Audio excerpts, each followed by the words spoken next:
Hello everyone, I am Brian. Welcome to today's Climate Solutions podcast.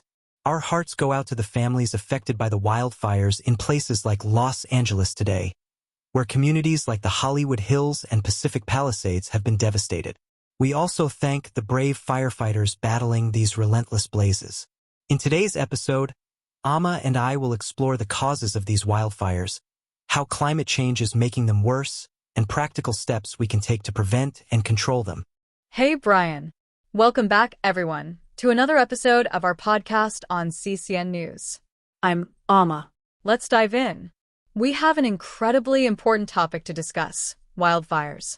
These fires seem to be happening more and more frequently, and many of us feel like we're on the front lines of this battle. So, let's start with the basics. What exactly is causing all these wildfires?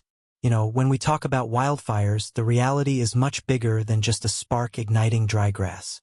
Wildfires are becoming more intense, and climate change is one of the biggest contributing factors.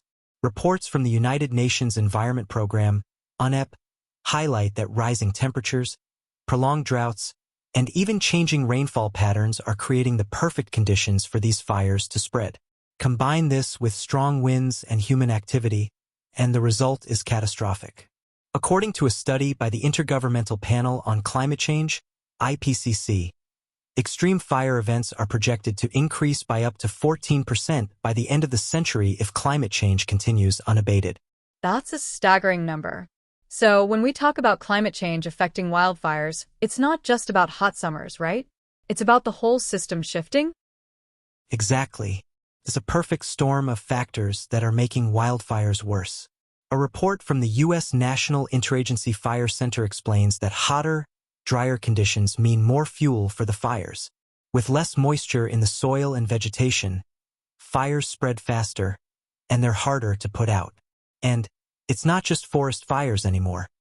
We're seeing wildfires in urban areas too, like we did recently in Los Angeles, burning through whole neighborhoods. Right, and the effects aren't just on the environment, but on people, their homes, and their health.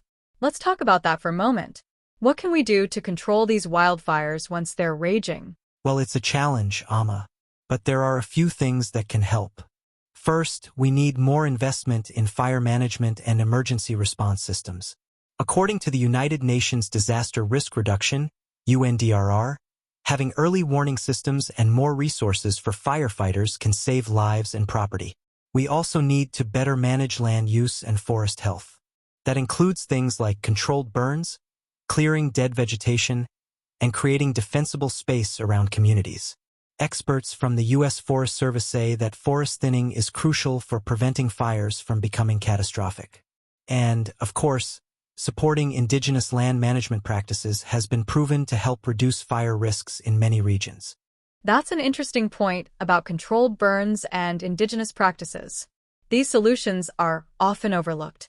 So, what about preventing wildfires from happening in the first place? Great question. Prevention starts with awareness.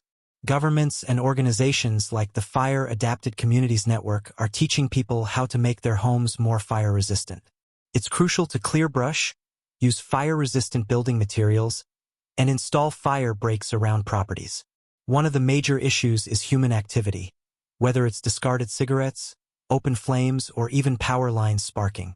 Public education is key to changing these behaviors. And, on the global level, policies to limit greenhouse gas emissions would go a long way in curbing the conditions that make fires worse. Countries need to take collective action on climate, as outlined in the Paris Agreement. You're right. It's all interconnected. Now, let's say we do find ourselves in the midst of a wildfire. What are the immediate precautions we need to take, especially if we're in areas vulnerable to fire? Well, first, people need to have an evacuation plan, know multiple routes out of their neighborhoods, and have an emergency kit ready.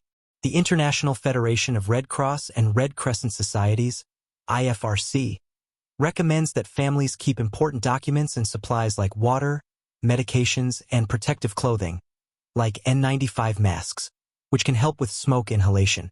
It's also important to stay indoors when air quality is poor and avoid physical exertion. In some cases, it's necessary to shelter in place if evacuation isn't possible. And Never wait until the last minute to evacuate. Leave as soon as authorities issue warnings. That's solid advice. Another thing that could really help in dealing with the aftermath of a wildfire is having fire insurance. With the destruction we're seeing in places like Pacific Palisades, it's essential to have financial protection in place.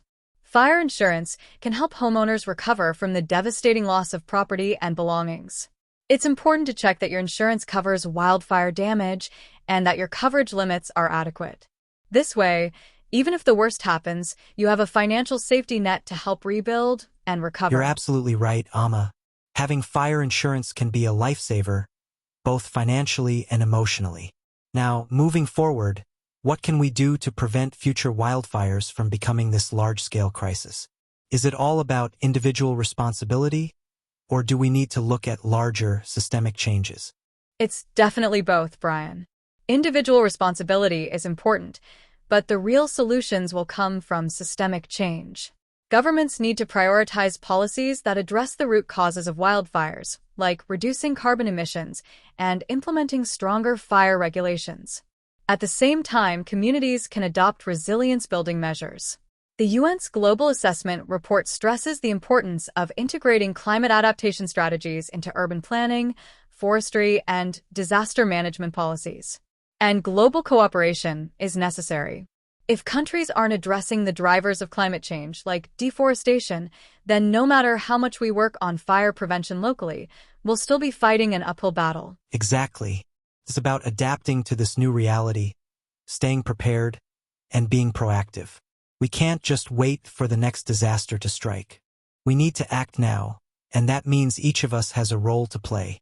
Well said, Brian. And to all our listeners, remember, the climate crisis is real, but the solutions are in our hands.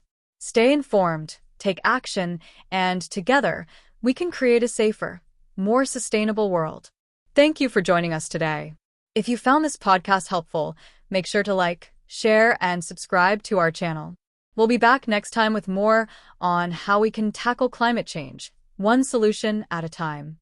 Thanks, everyone. Stay safe and take care.